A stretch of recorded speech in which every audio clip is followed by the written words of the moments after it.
5 minutos com você, programa 55. Na noite de 20 de dezembro de 1985, Chico Xavier era o personagem principal do último programa apresentado na TV Bandeirantes por Hebe Camargo. Ao lado de Nair Bela, realizaram uma interessante entrevista com o querido médium, o qual, expondo vários pontos de vista, ofertou-nos ensinamentos de muita riqueza e profundidade. Entre estes, um que tratava da criança especial ou excepcional.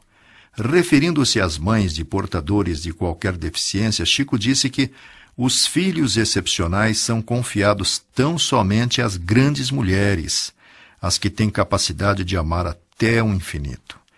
Esclareceu ainda que a criança com restrições sente e ouve, registram e sabem de que modo estão sendo tratados, sendo profundamente lúcidas na intimidade de si mesmas. Afinal, é apenas o corpo ou veículo físico que carrega as inibições ou limitações que as impede de desenvolver uma comunicação mais natural com o meio em que vivem. Tal deficiência geralmente radica-se nos desatinos cometidos em existência passada, quase sempre através do suicídio que impõe lesões e traumas registrados também no corpo espiritual, exigindo um período de reharmonização na existência ou encarnação imediatamente posterior ao delito cometido perante as leis de Deus.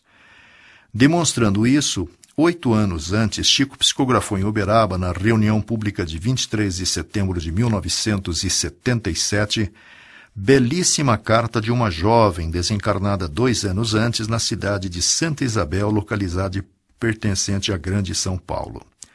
A moça vivera 24 anos, sendo irmã gêmea do irmão Homero. Ele, normal. Ela, portadora de paralisia cerebral que a impedia de se locomover, se expressar verbalmente ou fazer uso das mãos pela completa ausência de tato. De família católica, sua morte impôs profunda dor aos familiares, sentimento agravado 1 ano depois pela morte de um dos irmãos remanescentes, Maria Helena, vitimada por acidente de trânsito na autoestrada Mogi Dutra, quando retornava das aulas da faculdade que frequentava em Mogi das Cruzes. Esse fato levou os pais, por fim, a Uberaba, onde Chico Xavier receberia, numa mesma noite, cartas das 2 filhas. Na verdade, 2 surpresas. A primeira de Maria Célia, cujas limitações foram superadas pela captação pelo Chico, durante o transe mediúnico, dos pensamentos e sentimentos da jovem. E a segunda, a psicografia na sequência da carta de Maria Helena. Embora possa causar estranheza para alguns o fato de alguém que não aprendeu a escrever na última existência se expressar com a clareza com que fez Maria Célia, o entendimento do mecanismo do processo mediúnico pode esclarecer naturais dúvidas. O outro detalhe é o já citado no início dos nossos comentários, que o bloqueio é devido aos limites do corpo, já que o espírito se mantém lúcido, ouvindo e sentindo tudo o que ocorre ao seu redor. Reportando-se às origens do mal físico que a surpreendeu, revela a mãezinha que em meados do século peregrinava no plano espiritual com 5 irmãos, junto dos quais era ela a irmã doente, que eles suportavam. Lutas enormes do passado recente haviam retirado-lhe os movimentos. Chorava com sua inutilidade. Pedia em preces a Deus lhe suprimisse a condição inferior. Um dos irmãos, o mais forte de todos, quase que a carregava sozinho, tão grande o amor com que lhe desejava o reequilíbrio espiritual. Percorreram longas extensões do espaço, alimentando esperanças e sonhos que lhe tratassem, e os companheiros a auxiliavam. Benfeitores e amigos generosos os visitavam na jornada em que pausas periódicas lhes levavam ao descanso e se faziam precisas. Prometiam-lhes apoio e doavam-lhes recursos sempre renovados para que avançassem a algo mais. Chico Xavier, dando mais detalhes da origem da desventura de Maria Célia e depois Maria Helena, informou que durante a Segunda Guerra Mundial ela e os irmãos faziam parte de um grupo de resistência de um dos países submetidos aos nazistas, sendo que sua especialidade era a produção de artefatos explosivos.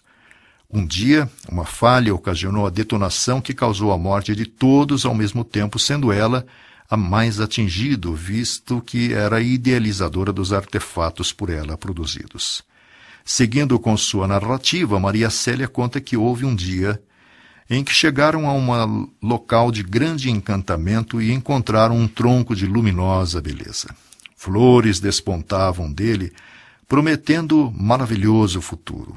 Sábio amigo da vida superior veio a eles e disse que vagueavam nas imensidões da vida maior à maneira de pássaros fatigados e infelizes, e aconselhou-lhes uma parada. Seria aquele tronco robusto a morada de Deus para eles. Fariam um ninho para viver e renovar-se. Ficaram todos contentes. Entretanto, precisávamos de alguém que viesse a fim de amparar-nos na construção. Esse mesmo sábio veio depois com uma jovem tão generosa e tão linda que, mesmo sem ver-nos de todo, encontrou-nos em sonho e decidiu socorrer-nos. Foi assim que esse iluminado coração de menina e moça começou a trabalhar amparando-os a todos. Primeiramente recebeu a ela e ao irmão que lhe oferecia ombros fortes na caminhada para que nos dediquéssemos de modo a valorizar o tempo e a vida.